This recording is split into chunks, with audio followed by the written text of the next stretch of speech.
Hi friends, how are you today? My name is Baileysarian and today is Monday, which means it's Murder, Mystery, and Makeup Monday!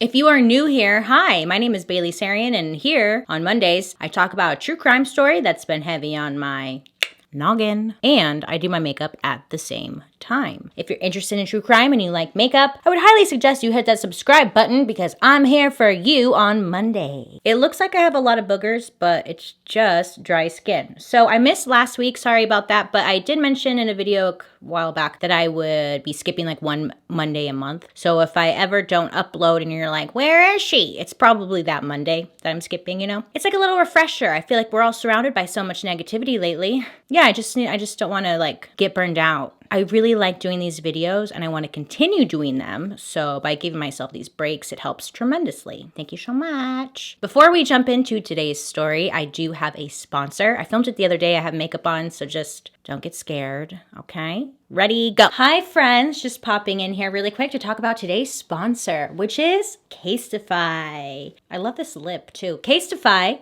if you don't know, is a tech accessory brand specializing in unique and protective phone cases, as well as AirPod cases, watch bands, and many more tech accessories. Casetify impact phone cases can protect your phone from drops of more than 6 feet with military-grade drop protection and are engineered with a 2-layer construction of Chi-Tech material. Casetify collaborates with many designers and artists such as Pokemon, NASA, Hello Kitty, Sarah Jessica Parker. Oh, the list goes on. There is a huge selection of phone and tech accessories with so many cute designs to choose from.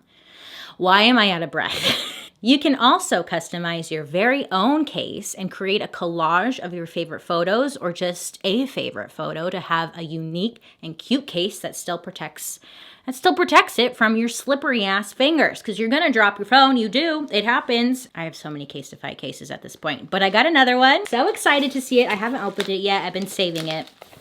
I'm so excited because I picked out one of my favorite. I was gonna make a collage, but then I was like, I love this photo, so I just want my whole case to be this photo. Came out so cute. It's Saint. He's wrapped up in a little blanket. Look at him. Doesn't he look like E.T. or something? He looks so cute. I love this photo of Saint. I hope I'm not embarrassing him. Right now, for my murder, mystery, and makeup friends, you can get 20% off your new favorite phone case when you go to casetify.com/Baileysarian. Again, get 20% off your new phone case when you go to casetify.com/Baileysarian. A big thank you to Casetify for partnering with me on today's video, but most of all, a big thank you to you guys, because without you, I wouldn't be here right now. I know I say that all the time, but it's true. Facts, okay? All right, cool, we're back.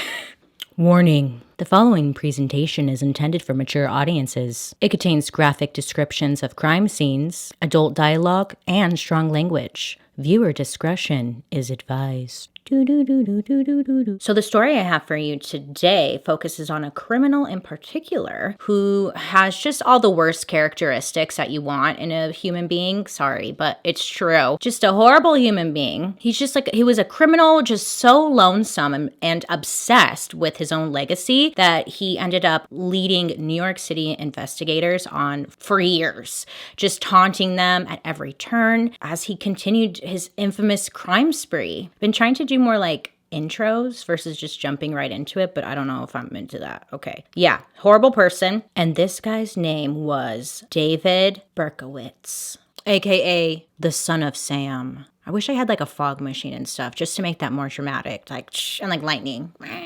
Thunder. Berkowitz.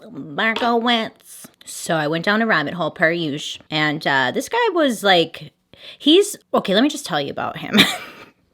Jumping ahead. So David Berkowitz was born on June 1st, 1953 in Brooklyn, New York. His real name, or I should say his birth name, was Richard David Falco. David's biological mother, her name was Betty.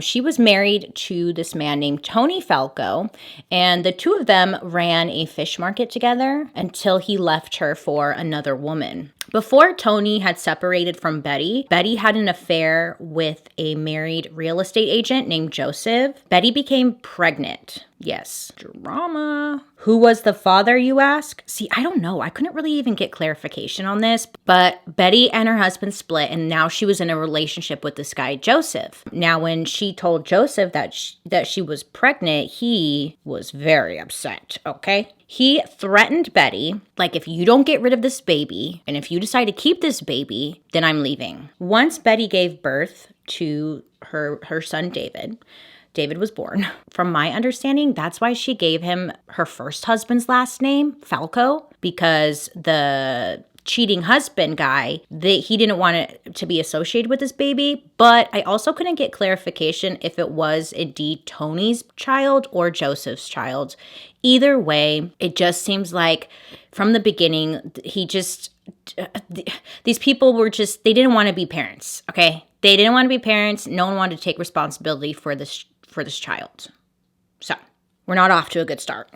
So with all of that being said, Betty decided it was best if she placed David up for adoption. When David was placed up for adoption, he was still just a newborn. He was an infant, you know. He would be quickly adopted by a couple who was looking to start a family of their own. A lovely couple named Pearl and Nathan Berkowitz. They were both hardware store retailers.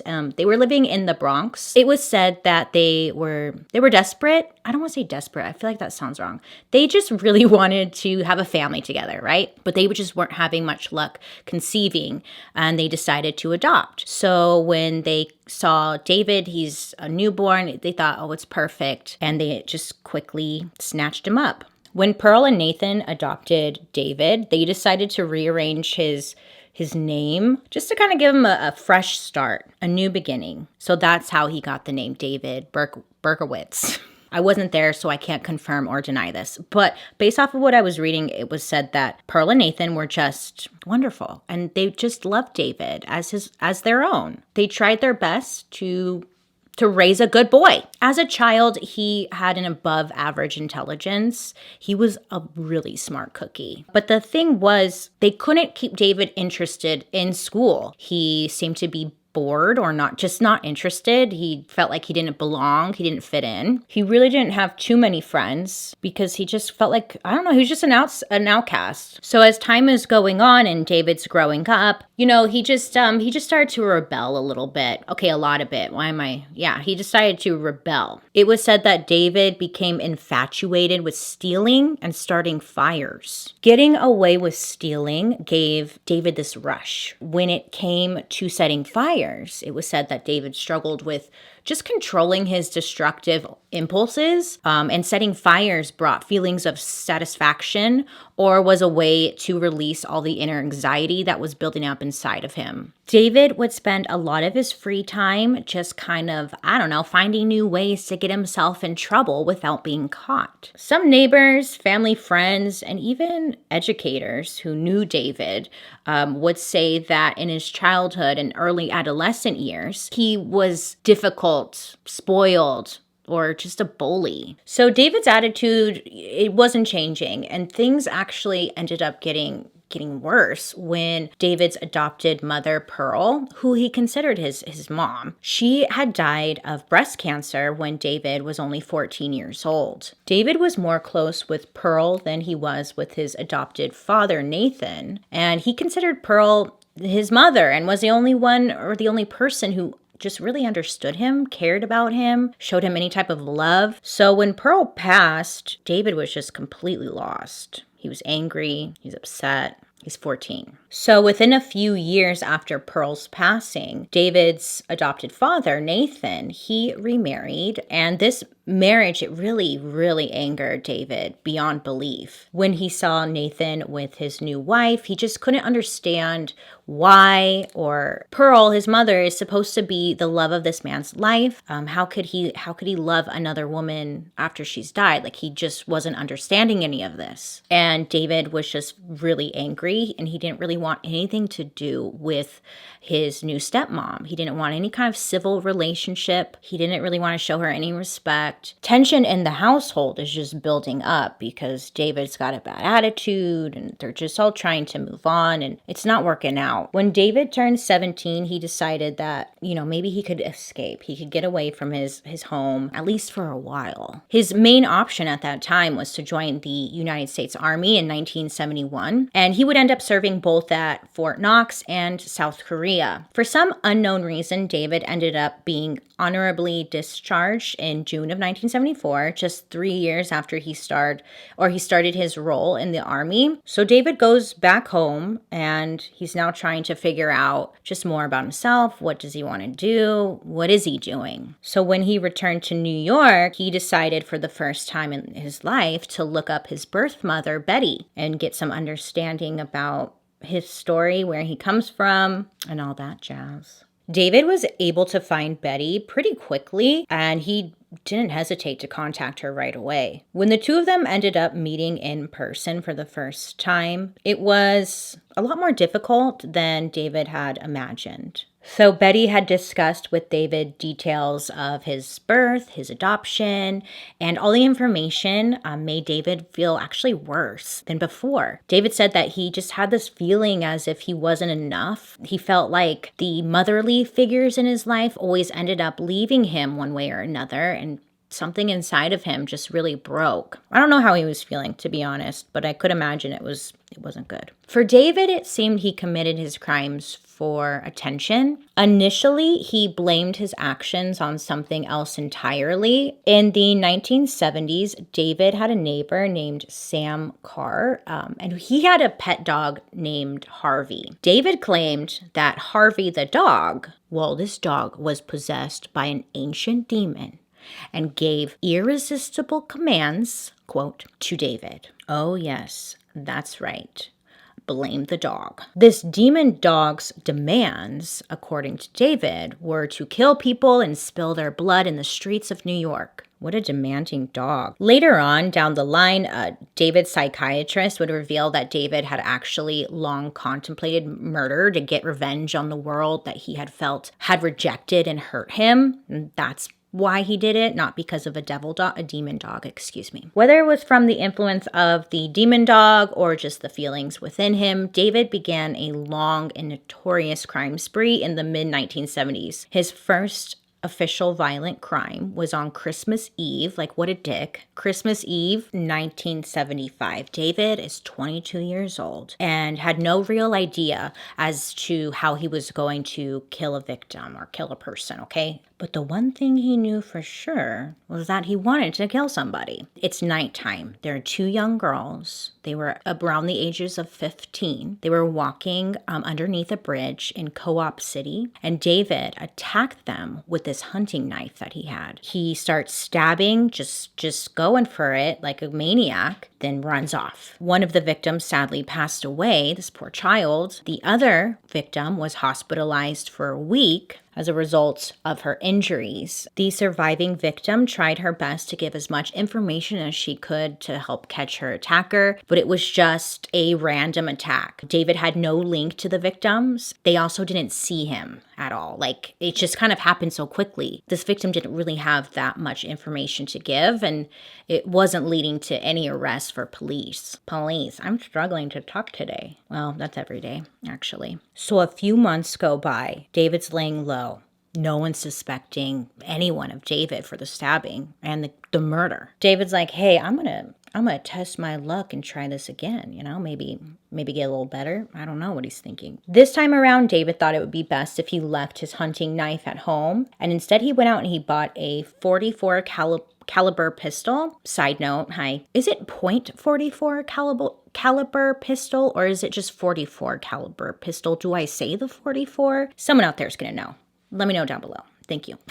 Anywho, so he gets a gun. And on July 29th, 1976, two young women are out. Donna and Jody were friends, and they had just finished their night out, doing whatever they were doing. They were just hanging out, and they were sitting in Jody's car discussing, just having a conversation. Conversation comes to an end.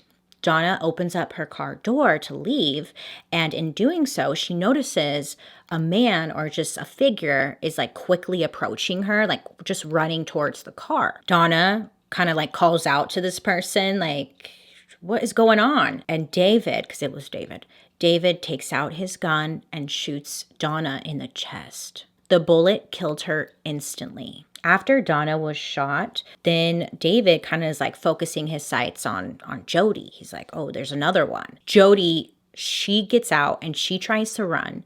David sees her take off and he shoots her in her thigh. Now, this attack had taken place in a public parking lot, and David knew he didn't have much time. Someone's gonna come. It's a busy parking lot. He thought that going after Jody would probably lead to him getting caught. So instead, he let Jody run off and quickly put the gun back into a paper bag that he was using to conceal it, and then just walked away. Jody was able to escape, get some help, and she survived. Now, when police are asking her about, what did the man look like or anything, she didn't really have much information for them because, again, it was at night. She didn't recognize this person. It happened so quickly. So the police, they had no leads, they had no other witnesses, and generally no idea as to who the shooter had been. So David's feeling a little worried because Jody had gotten away. He's laying low, but again, nothing was coming of it. And he's like, I think I'm onto something here. So David waited, he was careful to wait a few months before he again went out for an attack. He wanted to be sure that he wasn't being followed or even being watched by police. On the evening of October 23rd, 1976, David found his next victims in a residential area in Flushing, Queens. A man named Carl, who was about 20 years old, he was out with his girlfriend, Rosemary, and the two of them were sitting in Rosemary's car. They're just chatting. Suddenly, out of nowhere, the car windows just shattered. Rosemary, she starts the car and she just tries to drive away from whatever the threat had been that caused her to feel like her car just exploded. Once Rosemary got like a decent distance away, she looked over to see, look at Carl. And she realized that there was a bullet hole in his head. Rosemary, she only received superficial injuries from the broken glass. Carl's in pretty bad condition, and he would get a metal plate installed in his head to replace a portion of his skull. Luckily, though, both of them did end up surviving. Now, when police arrived to the scene, they were immediately aware of the striking similarities between this attack and the attack on Donna and Jody. They're like, this is sounding kind of familiar. So investigators are kind of looking inside of the vehicle. They find the shell casings. Casings belong to a .44 caliber. Police thought that Carl was initially a woman. Carl had shoulder-length hair and softer features. So they thought at first that Carl was a woman, and they later speculated that the shooter had most likely, potentially, mistaken Carl for a woman. So police were trying to find a pattern, a type that the sicko was going after. Just like Donna and Jody, two women, maybe he thought that these were two women as well. A couple days later, police got confirmation that the shell casings found on the scene were most definitely the same as the ones used in the shooting that involved Jody and Donna. But not only that, it also appeared to investigators that the shooter had a specific type of victim who they preferred to target: women with long, dark hair, or medium to long dark hair. So David's feeling pretty good. He's like, I'm getting away with my little shenanigans, and you know what? I'm going to strike again. A month later, he did just that. So on November 27th, 1976, there are two local high school students who were walking home. Donna, who was 16, and her friend Joanne, who was 18, were just hanging out. They're chatting. They go up to Joanne's front porch area, and they're just hanging out on the front porch. Both of them notice a man dressed in a full combat uniform approaching the two of them. So this man comes up to them and asks for directions. It was said David got as far as can you tell me how to get to ... before he revealed that he had a gun. David then shot each of the girls once. Then he fired several more gunshots, just kind of littering the front of the home with bullet holes. Donna was shot in the neck, and luckily she was okay. She survived. Joanne, however, had been hit in the back near her spine, and she was hospitalized and was eventually rendered paraplegic as a result of her injuries. A neighbor who had heard all of those gunshots had called the police, and he recounted seeing a blonde man running from the scene as he seemed to be clutching or holding on to a weapon in his hands. So once again, a few months go by. Police still have no leads for any of these crimes. David's feeling again pretty good. Nothing's happening. No one's I'm sorry for laughing. I don't know why I giggled. Anyway, so January 1977, David decides to strike again. Around 12:30 in the morning on July 30th, an engaged couple, they had just finished up seeing the movie Rocky for the first time in theaters. And they're sitting in their car discussing probably about Rocky, maybe. I don't know. We don't know. But they're sitting in their car in the parking lot. Christine, who was 26 at the time, and her fiance John were getting ready to just take off, right? When out of nowhere, a bunch of gunshots just start going off like crazy, and the bullets begin to penetrate their car. John, who was in the driver's seat, he quickly, tries to drive away from the direction of the shooter to find help or just to get away. John was able to drive off and get away and only suffered from superficial injuries, but poor Christine, his fiancée, she had been shot twice, and sadly she died that night as a result of her gunshot wounds. So again, police had no real leads, okay? They got nothing.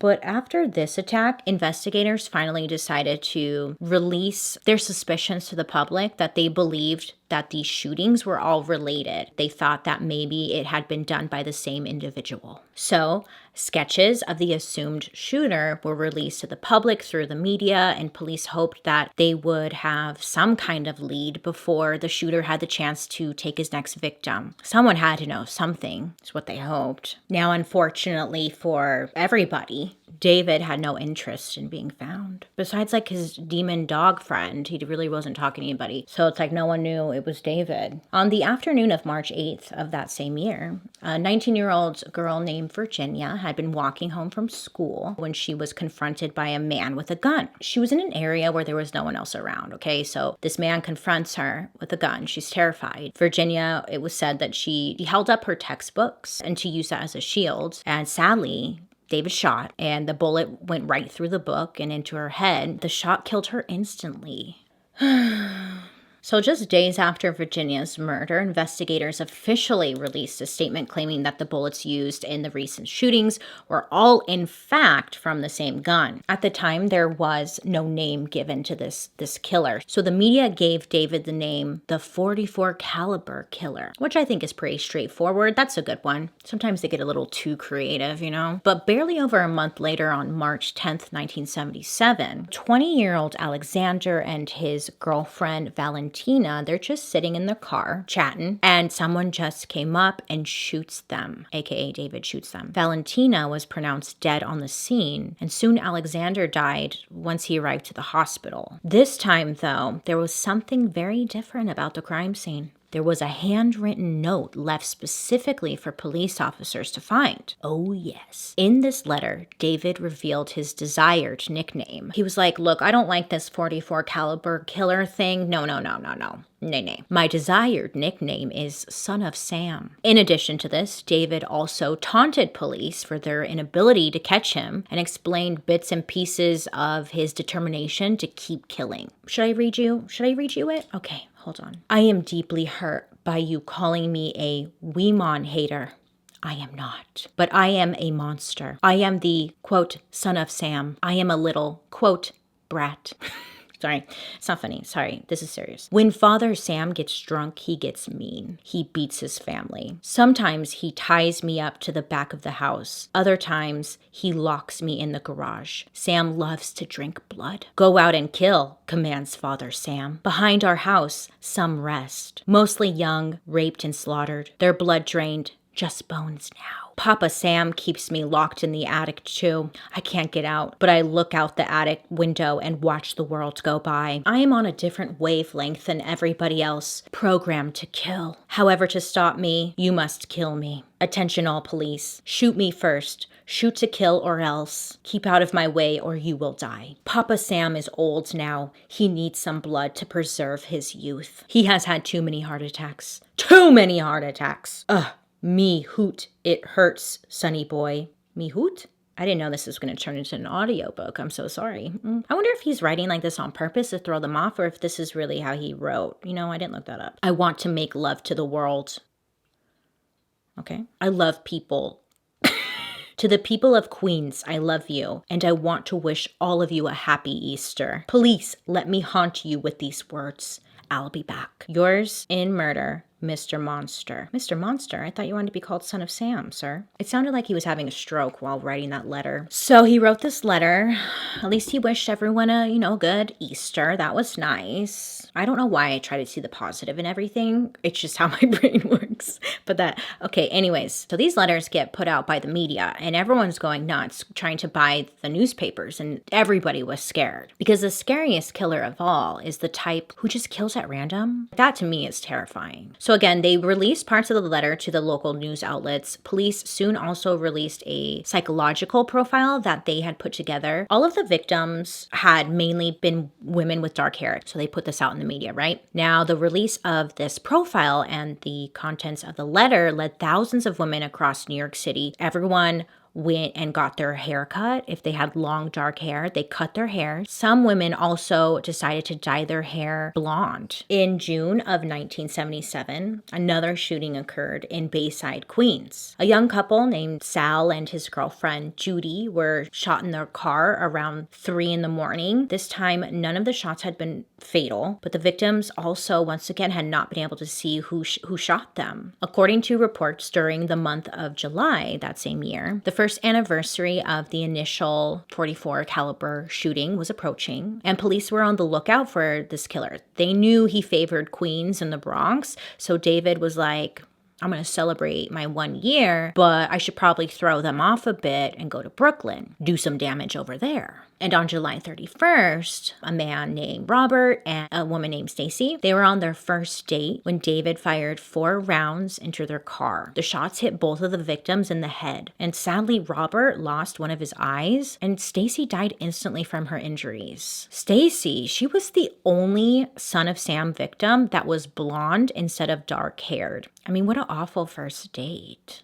Now, before the killing had taken place, earlier in the day before David had killed these last victims, there was this woman who was a local in the area. She was walking her dog and she saw David. She saw David park his car, get out of his car. He was holding some kind of like dark object in his hands. This woman was said to have just gotten like a really bad feeling about it all. And she ran away from the man who ended up firing a few shots in her direction. So later on, she's hearing the news about the shooting that had taken place nearby, and the woman, she decides, it was probably that guy. The same area, whatever. So she comes forward to police and she tells them everything she knows about David. But the most important thing she said was that she saw David had a parking ticket on his car. A parking ticket. The parking ticket leads to the license plate. License plate leads to like registration and all that. So they're able to look up who this car belongs to. And guess who they get? Well, David, of course. Whenever I'm filming, I always like sink super low. Sorry about that. Let me get up. So, according to reports from August 9th, 1977, I'm going to attempt to do a red lip while talking. No, I'm not. Hold on. The police headed over to the residence of David Berkowitz in hopes to catch him by surprise and take him in for questioning. When they arrive, they see David's car, and they're like peeking inside and stuff. They realize that there's an assault rifle on the back seat of David's car. So when officers noticed the rifle, they phoned in to obtain a warrant immediately to search the inside of his house. While doing so, they continued to search his car and found a duffel bag filled with ammunition, maps of the crime scenes, and a threatening letter addressed to Inspector Timothy Dowd of the Omega Task Force. All of that was inside of his car, which that must have been a great feeling. Damn, he didn't even try to hide it, make it difficult for investigators or anything. It was just all there. Great. Love this for us, you guys. Probably what they said. Investigators decided to wait for David to leave his house before confronting him. It was just probably safer. And around 10 p.m., David finally leaves his home. He walks to his car. The detectives